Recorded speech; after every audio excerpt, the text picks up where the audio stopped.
Hello everyone, कैसे हैं आप लोग। वेलकम टू जेआरएफ अड्डा। मेरा नाम वर्षा गौर है। मैं आपकी पब्लिक एडमिनिस्ट्रेशन की एजुकेटर हूं और बिल्कुल इंपॉर्टेंट सेशन लेकर आई हूं आपके लिए। फाइनेंस कमीशन ऑन इंडिया बिल्कुल बहुत जरूरी है भारत का वित्तीय आयोग पढ़ना, क्योंकि हमारी कॉन्स्टिट्यूशनल बॉडी है ना। और यूजीसी नेट के हिसाब से बहुत ही महत्वपूर्ण है, इनफैक्ट और भी काफी एग्जामिनेशन के हिसाब से बहुत ही महत्वपूर्ण है। उससे पहले बात कर लेते हैं जेआरएफ अड्डा की वेबसाइट की। तो बिल्कुल www.jrfadda.com पर आप जो है सभी मटेरियल, स्टडी मटेरियल, क्विजेस को एक्सेस कर सकते हैं। जैसा कि आप जानते हैं टेस्ट सीरीज जो है बिल्कुल लॉन्च हो चुकी है, जिसमें मॉक टेस्ट जो है उसका स्केड्यूल आ चुका है। ये आपके कुछ मॉक टेस्ट हैं, बिल्कुल टेस्ट सीरीज जो है उसका जो है लॉन्च हो चुकी है, जिसमें कि आप एनरोल कर सकते हो। कैसे कर सकते हैं एनरोल, वो भी आपको बता देती हूँ। उससे पहले बता दीजिए ऑडियो वीडियो सभी को क्लियर है ना। आई होप सभी को आवाज आ रही होगी, है ना। तो चलो, जो टेस्ट सीरीज का एनरोलमेंट अगर देखा जाए कैसे कर सकते हैं, तो देखो आप वेबसाइट पर जाओगे। सबसे पहले स्टेप 1 www.jrfadda.com, वहां पर आप कोर्सेज में जाकर क्लिक करोगे। उसके बाद आपको जो है टेस्ट सीरीज का ऑप्शन आएगा, आप इस पे क्लिक करोगे। फिर जो है टेस्ट सीरीज को सेलेक्ट करके जो भी आपके सब्जेक्ट की है उसको सेलेक्ट करके आप उसको बाय नाउ पे क्लिक करोगे। ऐसे ही आप अपनी टेस्ट सीरीज को जो है अवेल कर सकते हो। और यही मौका है, ठीक है, आप लोगों के लिए कि लास्ट मोमेंट में अपनी जो है प्रिपरेशन को आप रिफाइन कर लो, प्रैक्टिस करो क्वेश्चंस की ज्यादा से ज्यादा, ताकि आपकी जो नॉलेज है वो अप्लाई हो सके। और बिल्कुल अर्ली बर्ड की बात, बैच की बात करते हैं। देखो दिसंबर 2023 का एग्जाम तो हो जाएगा, ठीक है। 2024 की जिनको तैयारी करनी है अभी से ही ले लो, ठीक है, ताकि आपकी जो पर्याप्त तैयारी जो है जून को टारगेट करने वाली वो हो जाएगी, ठीक है। आपको कोई जो है डिस्टर्बेंस नहीं होगी। एक प्रॉपर जो है टेन्योर जो है प्रिपरेशन का वो आप कंप्लीट कर लोगे आसानी से, अगर आप अपनी तैयारी अभी से शुरू करते हो तो, ठीक है। तो आपको इसमें पेपर 1 और पेपर 2 मिलेगा, पब्लिक एडमिनिस्ट्रेशन का वीडियो कोर्सेज मिलेंगी।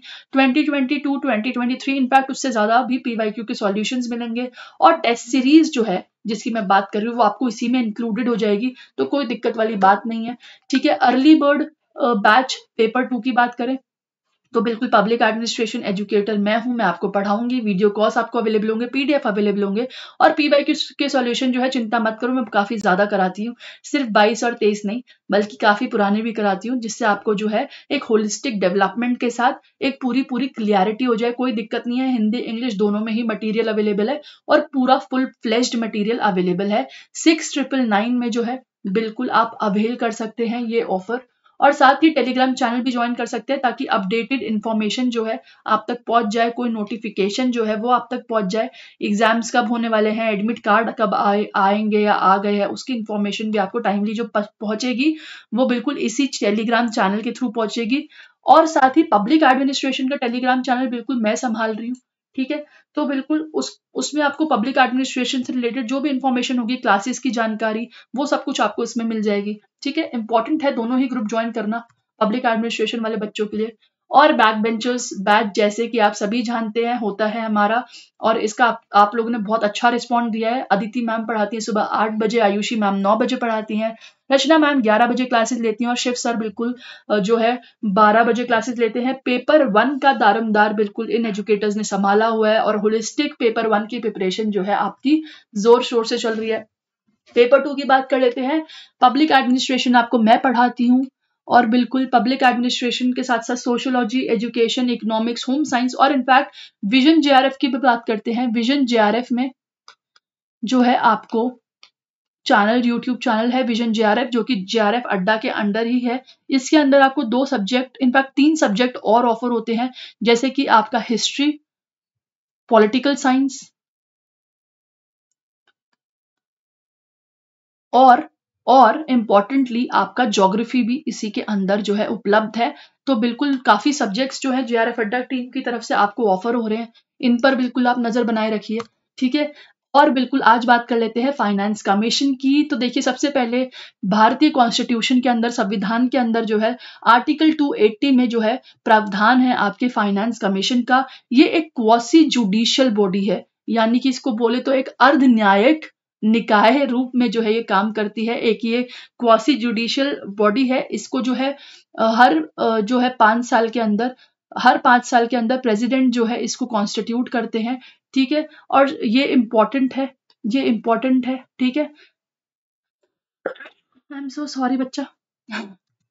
और बिल्कुल इसकी कॉम्पोजिशन की बात कर लेते हैं। ठीक है, इसकी कॉम्पोजिशन की बात कर लेते हैं। तो देखो फाइनेंस कमीशन जो है इसको जो कंसिस्ट करते हैं, चेयरमैन करते हैं।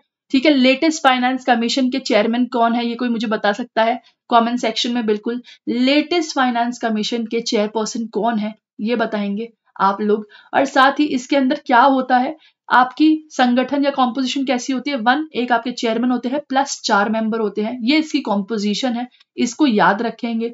और साथ ही they hold office of such period that spells president in his order, मतलब ये बेसिकली प्रेसिडेंट के हिसाब से ही अपना ऑफिस जो है वो होल्ड करते हैं। और साथ ही ये कॉन्स्टिट्यूशन के अंदर पार्लियामेंट को ऑथराइज किया गया है कि वो क्वालिफिकेशंस ऑफ द मेंबर्स जो है अपने हिसाब से चेक कर सकते हैं, जिसके तहत वो जो है मेंबर्स को सेलेक्ट करेंगे, चेयरपर्सन को सिलेक्ट करेंगे, और उसी के अकॉर्डिंग जो है पार्लियामेंट जो है वो बिल्कुल सेलेक्ट करते हैं कमीशन के मेंबर्स को, और जो है उनके एक्सपीरियंस के हिसाब से सेलेक्ट करते हैं। जैसे कि एक जज होना चाहिए हाई कोर्ट का, जो कि one of the qualified appointed होना चाहिए मेंबर उसका, मतलब बेसिकली एक जज हाई कोर्ट का होना चाहिए जो उसके मेंबर के रूप में क्वालिफाइड होता है। चार मेंबर्स की बात कर रहे हैं, उनमें से एक जज होना चाहिए। एक ऐसा स्पेशलाइज नॉलेज वाला इंसान होना चाहिए जिसको फाइनेंस और अकाउंट्स की नॉलेज होनी चाहिए, इन चारों में से, है ना, इन चारों में से 1+4 की कॉम्पोजिशन है ना, 1+4 की कॉम्पोजिशन है, तो 4 में से एक तो जज होना चाहिए, एक ऐसा जिसको फाइनेंस और अकाउंट्स की जो है नॉलेज हो, एक ऐसा जिसको फाइनेंशियल मैटर्स की नॉलेज हो एडमिनिस्ट्रेशन के अंदर, प्रशासन के अंदर, और साथ ही लास्ट में एक ऐसा जिसको इकोनॉमिक्स की नॉलेज हो। तो बिल्कुल ये 4 मेंबर्स जो हैं इन्हीं क्वालिफिकेशन से होने चाहिए, ये आपको बिल्कुल बताया गया है। फंक्शंस देख लेते हैं क्या है इसके फाइनेंस कमीशन के फंक्शन। तो देखो फाइनेंस कमीशन जो है ये एक बेसिकली इसकी रिकमेंडेशन जो है प्रेसिडेंट ऑफ इंडिया ने किस मैटर्स पे दिया, इसको देखो कि ये जो है डिस्ट्रीब्यूशन देखते हैं नेट प्रोसीड्स टैक्सेशन का बिटवीन सेंटर एंड स्टेट्स के अंदर। ठीक है, एलोकेशन देखते हैं ये रिसोर्सेज का, फंड्स का बिटवीन सेंटर एंड स्टेट्स के अंदर। और साथ ही जो प्रिंसिपल है, जो बेसिकली ग्रांट इन एड देखते हैं किसके अंदर, स्टेट और सेंटर के अंदर, जैसे कि कंसोलिडेटेड फंड ऑफ इंडिया और कंसोलिडेटेड फंड ऑफ स्टेट के अंदर जो चीजें देखी जाती है वो बिल्कुल आपके फाइनेंस कमीशन ही देखते हैं। और साथ ही ये जो मेजर्स है, जो ऑगमेंट है कंसोलिडेटेड फंड ऑफ इंडिया के अंदर, जो कि सप्लीमेंट रिसोर्सेज जैसे कि म्यूनिसिपैलिटीज और पंचायत की जहां पर बात करते हैं, तो वो चीजें भी आपकी जो है सप्लीमेंट्री जो चीजें हैं वो भी आपकी फाइनेंस कमीशन के अंदर जाती है। एक और कुछ मैटर के ऊपर डिस्कस कर लेते हैं कि जो अकॉर्डिंग टिल 1960 के अंदर ना कमीशन के अंदर कुछ सजेशन और मिले थे, जैसे कि इनको ग्रांट्स जो है असम, बिहार, उड़ीसा और वेस्ट बंगाल के स्टेट्स के लिए असाइन हुआ था नेट प्रोसीडिंग के अंदर एक्सपोर्ट ड्यूटीज के ऊपर, जो कि जूट और जूट प्रोडक्ट्स के ऊपर थी। और ये जो ग्रांट है ये बिल्कुल टेम्परेरी पीरियड ऑफ 10 ईयर्स के लिए दिया जाता है।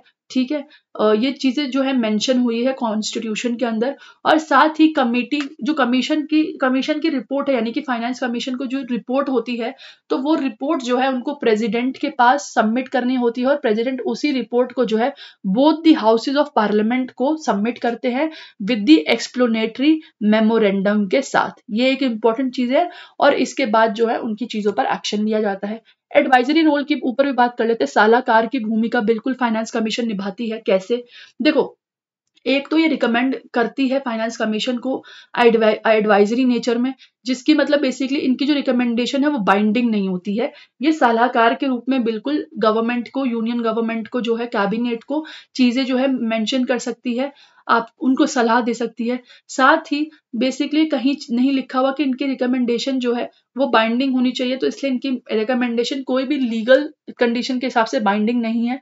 और जो पीवी राजमन्नार है, वो जो चेयरमैन थे पोस्ट फाइनेंस कमीशन के, वो बोलते हैं कि फाइनेंस कमीशन एक कॉन्स्टिट्यूशनल बॉडी है और इसको होना क्या चाहिए, क्वासी जुडिशियल होना चाहिए। इसकी बात किसने करी है, पीवी राजमन्नार ने करी है। और ये रिकमेंडेशन जो है should not be turn down by the government of India unless they are very compelling reasons, यानी कि इनकी रिकमेंडेशन को खारिज नहीं किया जाना चाहिए जब तक कि कुछ ज्यादा ही बाध्यकारी का कारण ना हो इसके ऊपर। तो ये कुछ बात पीवी राजमन्नार ने कही थी, जो कि आपकी 4th फाइनेंस कमीशन के चेयरमैन थे। और साथ ही बात कर लेते हैं, कॉन्स्टिट्यूशन ऑफ इंडिया ने एनवसाज किया है, इंपॉर्टेंस दी है फाइनेंस कमीशन को as a balancing wheel of fiscal federalism. Fiscal federalism यानी कि राजकोषीय संघवाद अगर जिसको बोले ना, उसके अंदर बिल्कुल एक संतुलित चक्र के हिसाब से जो दर्जा दिया है फाइनेंस कमीशन को वो दिया गया है। और जो 2014 की बात करें तो सेंट्रल स्टेट फिस्कल रिलेशन यानी फाइनेंशियल रिलेशन को बिल्कुल प्लानिंग कमीशन के खत्म हो जाने के बाद, है ना, प्लानिंग कमीशन के खत्म हो जाने के बाद बहुत ज्यादा इंपॉर्टेंस मिली फाइनेंस कमीशन को। ठीक है, क्योंकि बेसिकली प्लानिंग कमीशन जो है वो जो नॉन कॉन्स्टिट्यूशनल बॉडी थी और नॉन स्टैट्यूटरी बॉडी थी, जिसके लिए चेयरमैन जो है पीवी राजमन्नार वो बोलते हैं कि ओवरलैपिंग फंक्शन थे और ओवरलैपिंग रिस्पॉन्सिबिलिटी थी किसकी, फाइनेंस कमीशन और प्लानिंग कमीशन की, जिसकी वजह से जो फिस्कल ट्रांसफर्स हैं या फिर फिस्कल्स या फिर फाइनेंशियल प्लानिंग जो भी फाइनेंशियल एलोकेशन है, ट्रांसफर्स है, वो बिल्कुल जो है दिक्कत होती थी उसके अंदर, जो क्योंकि ओवरलैपिंग प्रिंसिपल थे, दोनों के पास सेम काम था ऐसा करके। और जब उसके जाने के बाद जो नीति आयोग आई है, ठीक है, वो बेसिकली एक नई किस्म की एक नीति आयोग के बारे में भी मैंने सेशन लिया है, पिछला यूट्यूब सेशन है, इंपॉर्टेंट है, उसको भी देख लेना। तो ये बात बोली गई कि नीति आयोग एक अलग अलग किस्म की संस्था है, जिसकी वजह से नीति आयोग अपना अलग काम करती है और प्लानिंग कमीशन कह रही हूँ, फाइनेंस कमीशन अपना अलग काम करती है। सिर्फ इतना सा रोल है फाइनेंस कमीशन का, एलोकेशन और डिस्पोर्समेंट ऑफ द फंड्स का जो है काम है, रिसोर्सेज का जो है allocation of resources, distribution of resources का जो काम है वो फाइनेंस कमीशन का है। इंपॉर्टेंट थे ये फंक्शंस, इनकी कॉम्पोजिशंस को याद रखना ये इंपॉर्टेंट है। और साथ ही 2080 आर्टिकल आपका जो है वो फाइनेंस कमीशन का है, आर्टिकल 281 आपका है जिसने रिकमेंडेशन दी है फाइनेंस कमीशन की, ये आपके लिए इंपॉर्टेंट है। इंपॉर्टेंट क्वेश्चन देकर जा रही हूँ, इंपॉर्टेंट क्वेश्चन देके जा रही हूँ, 1 2 3।